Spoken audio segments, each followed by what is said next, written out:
3 days of the test match between Australia and India have come to an end, after which Australia are placed at 143 for 4, and they are still 234 runs away from where India ended their first innings. Welcome back to the Outside View Live. We'll dissect what happened on day 3 of this pink ball test. Ananya, let's start with you. That India's bowling, we were it was a much anticipated time of the test match. How will Indian bowlers bowl under lights with the pink ball? JHULAN GOSWAMI, Meghna Singh, I think they gave a very good account of themselves.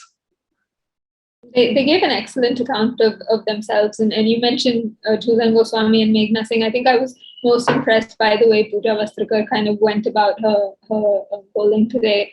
At the start of this test match, I thought that she would probably be the weak link in that pace attack, but I think she's just come leaps and bounds on this tour and really shown how much her bowling has improved. But yeah, I think the Indian seamers were excellent to start off. JHULAN GOSWAMI again, as always, the old workhorse. I know she won't like that, but she came in, got India off to a wonderful start.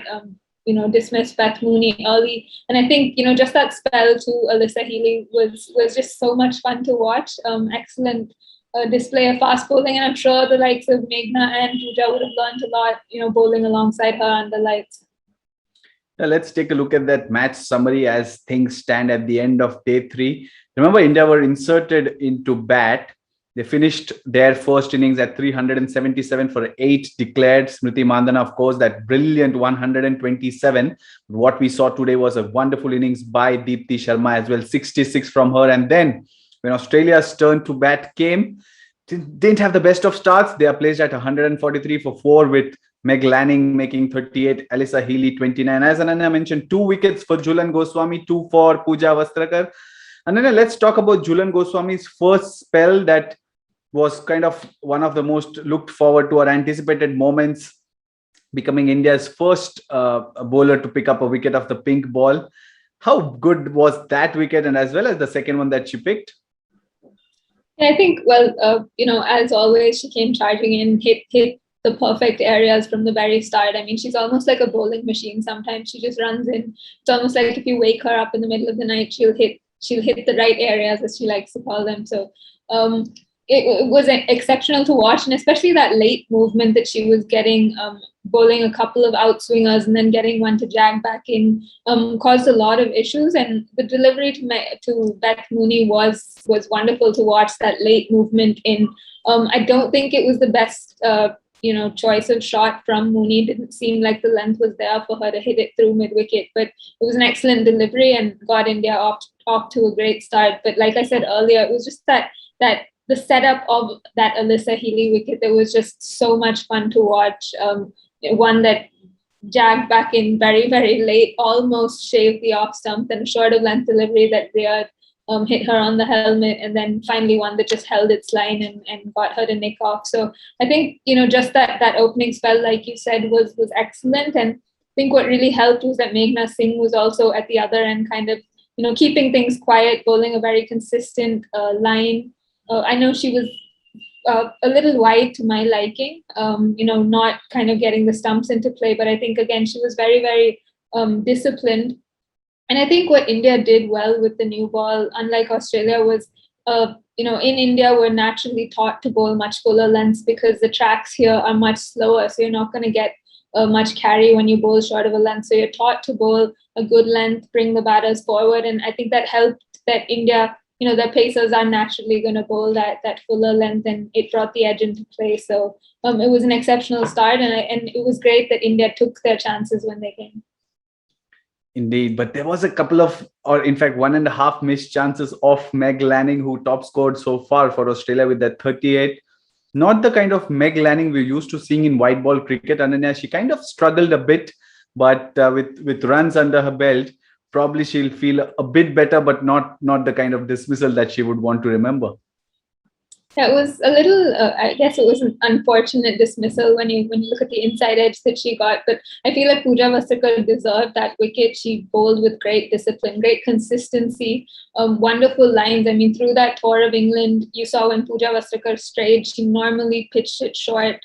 and gave the batters a lot of time to go on the back foot and smack her either through mid-wicket, square leg, or behind point. But today, every time she erred, it was on the fuller side, which is okay, especially when the ball's moving. So it was a deserved wicket, but unfortunate for Lanning. And I guess another reason why, we should have DRS in women's cricket, or at least more regularly. So I mean, I feel like Meg Lanning hasn't quite cracked Test cricket yet. I guess you can say that her record in the red ball format isn't great. It's not Meg Lanning-esque, I suppose, but I think she did look good in like fits and spurts. Probably not at her fluent best, but the square drives were there for everyone to see. The cut shots, I thought she played against Rajeshwari Gaikwad were excellent, but she just didn't quite look in, I suppose, and I think credit to Pooja that she kept her on a leash, I suppose. Yeah, I think Shajin had tweeted, isn't it? A number 3 Australia batter with an average of 23. Do they need it? But yeah, that was how the play went. Pink ball, but Australia were left red-faced after what happened there. 4 wickets down for 143 at the moment. But Ananya, Ellis Perry yet to be dismissed in pink ball cricket. A double century a couple of years, in fact 4 years ago. Oh, you're telling me to keep quiet. Yeah, let's have you talking then. 27 today. A bit uncharacteristic, or you think that she played the situation well? I think, it's just Elise Perry. I feel like if you had to equate Elise Perry to someone in that Indian lineup, with the bat, it would either be Mithali Raj or Deepti Sharma. I feel like, she just bats every ball as a separate event, doesn't look at what's happened in the past or what's going to happen. It's kind of like a bit of an extended net session for her, where she just gets to bat. And she said this a lot, that Test cricket kind of suits the way that she plays. She loves to bat for as long as possible. And I feel like she did bat the situation. She's not naturally someone who's going to go take the game by the scruff of the neck and try to turn momentum. So she probably just said, okay, fine, I'll give you this session, or I'll give you this half an hour. You can bowl. We're going to bowl outside off stump. I'm not going to touch it. If you bowl on my pads, maybe I'm going to flick you away. But she's not the type of player who's going to attack the opposition to try and turn the momentum. So I think she just played in typical Elise Perry fashion. But it did, I think that innings kind of helped, I suppose, calm a few nerves in the dressing room. It made the other batters realize that there's not that much actually happening. The ball wasn't jagging around corners. It wasn't hooping in the air. And that if the batters did apply themselves, they could score runs, and we saw that kind of rub off on Talia McGrath, who I thought looked very, very solid again through this series. In fact, I feel like she looked a lot better than Elise Perry as well, driving beautifully off the front foot as she has through the series. So that partnership, I suppose, kind of calmed things down for Australia and just showed the others that there aren't too many demons in the pitch, and the ball is like any other ball. You just have to kind of play it on its merit, I suppose. Yeah, indeed. If you're any all-rounder who bats as well as bowls seam up, you'll always be compared perhaps with Ellis Perry. That's what we've done after the ODIs as well. And Talia McGrath once again showed her class, 28 of 68. But much of this India bowling attack, Ananya, we were almost always talking about India's seamers in that pink ball. We were almost discussing as if Shikha Pandey should have been that fourth seamer. And if that would have been the case, perhaps Rajeshwari Gaikwad must have missed out. But how good was Rajeshwari Gaikwad? I mean, her figures don't show a wicket against her name, but she really did well with that supporting role, a containing role, and had a major part to play in Ellis Perry's lower strike rate. Yeah, I think she did bowl an excellent spell. Kind of tied one end up, which I think is going to be her role through the Test match, unless Australia collapse in the morning and India have something to do later on. But she played her holding role to perfection, I think, and it's something that all the Indian spinners do in domestic cricket as well. That they're able to hold one end up and kind of land the ball on a coin, I suppose. It's something that they all practice. They know how to bowl those lengths and keep batters quiet. So she did that beautifully. And I think one of the things that I was slightly disappointed by from Rajeshwari Gaikwad was that I felt like as her spell progressed, the fielders in front moved back. She didn't attack as much as she could have. And she is someone who can, I guess, get the ball to kind of jump off the length because she does have a high arm action. So I think that's something that India could have, I suppose, persisted with for a little while longer, because they do have runs on the board.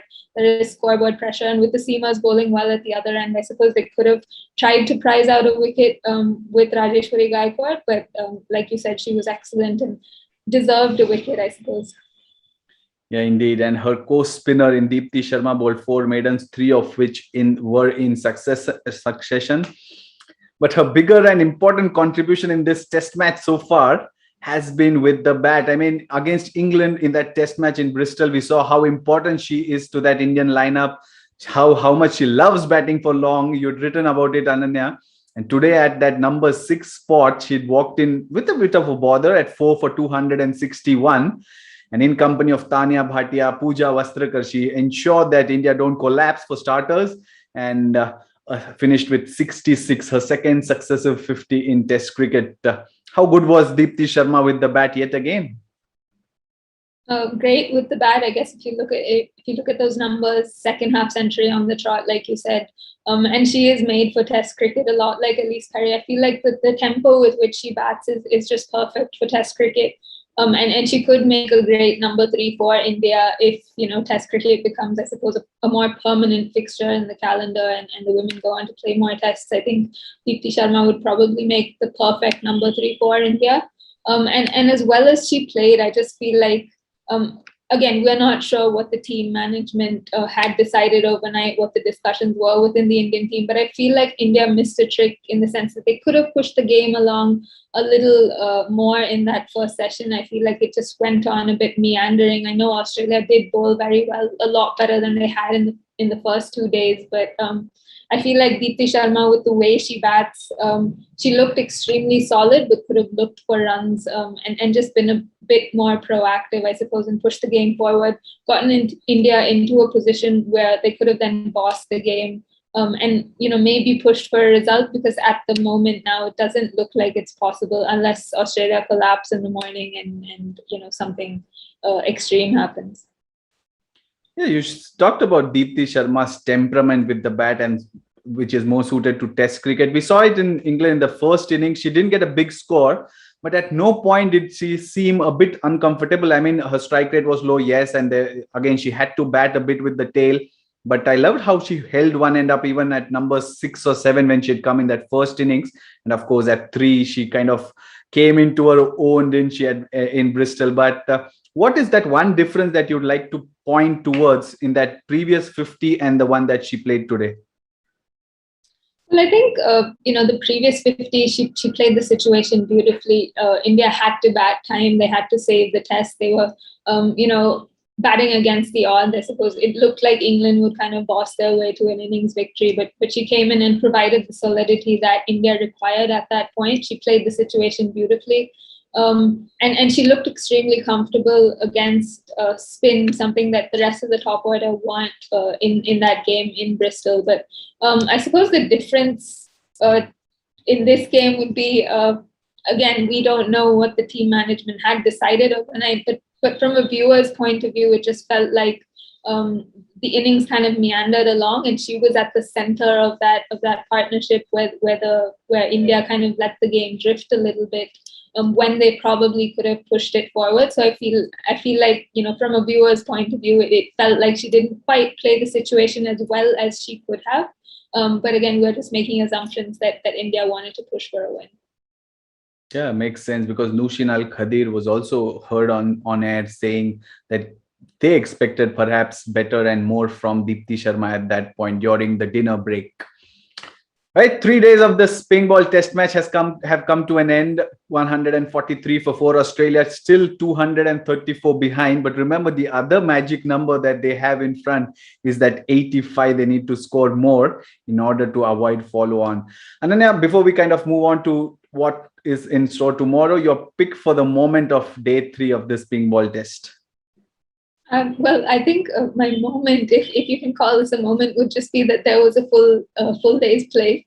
I guess if you can call that a moment, that would be my moment of the day. But otherwise, I guess it would be the setup of Alyssa Healy. It was just so wonderful to watch, and it was I think for a 38-year-old veteran to come in probably in what is most likely to be her last test, come in and just show everyone else what she could have done had she had a longer test career. I think the setup was just excellent to see. Yeah, indeed, that the fact that we got full days play is indeed a welcome one, because remember 60 overs for Australia to bat, 45 odd for India. You look at that whole game, there's only 200 odd overs bowled, which means essentially an entire day lost to rain. So indeed, that is a welcome move.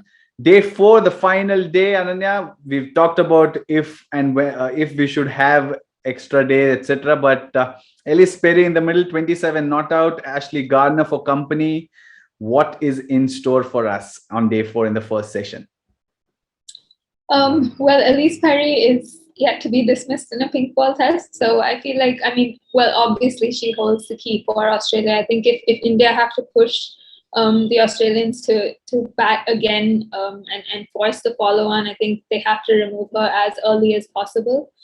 Because the rest of the batters will bat around her, and they have a decent amount of depth. We saw Annabelle Sutherland was padded up, Sophie Molyneux can bat, Georgia Wareham can bat as well. So they have a decent batting lineup to follow. So I think Elise Perry will probably be the key. And if India dismiss her within the first half hour, I think they can really push them or get them all out within that 85 run mark that they need for the follow on. But otherwise, I just feel like it's probably going to meander towards a draw. It feels like that at this point. Again, I think one of the teams will have to bat dreadfully for there to be a result. And if there is a result, it will probably be an India win. I can't see Australia winning from this point. And will India be looking up to their old war horse, as you mentioned at the start, JHULAN GOSWAMI, to once again lead them on that final day, or you have some other player who could perhaps be the key for India? I think it's going to continue to be JHULAN GOSWAMI. I was really, it was nice to see Mithali Raj use her as well as she did. She bowled in short, sharp bursts. I think the longest spell that she bowled was 6 overs, but then she bowled a 3-over spell, a single over spell before the break. But I think she was used a lot better than she was used in England. We saw her bowl 8 overs or 16 overs within the first 2 sessions, I think it was. So I think she will definitely continue to be, I suppose, the big wicket taker for India. But I've been extremely impressed by POOJA Vastrakar and the discipline she's shown.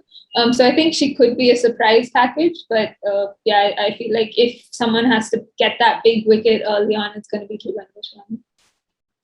Right, 3 days done in this pink ball test match, Australia versus India. Remember, it's the last day tomorrow, once again, and half an hour early start. We'll catch you before the show as well, before the game as well. Remember, with the Tamil show with Gomesh. And then, of course, after the test match, we'll have a grand chat around it as well. So it's an interesting game yet. I mean, it's meandering towards a draw as it stands, but you never know. This game never kind of stops impressing us or surprising us. Is there a surprise in store? Let's see. Sunday, 3rd of October holds key. And we'll catch you on the Outside View Live before the game at 9 o'clock tomorrow. See you then.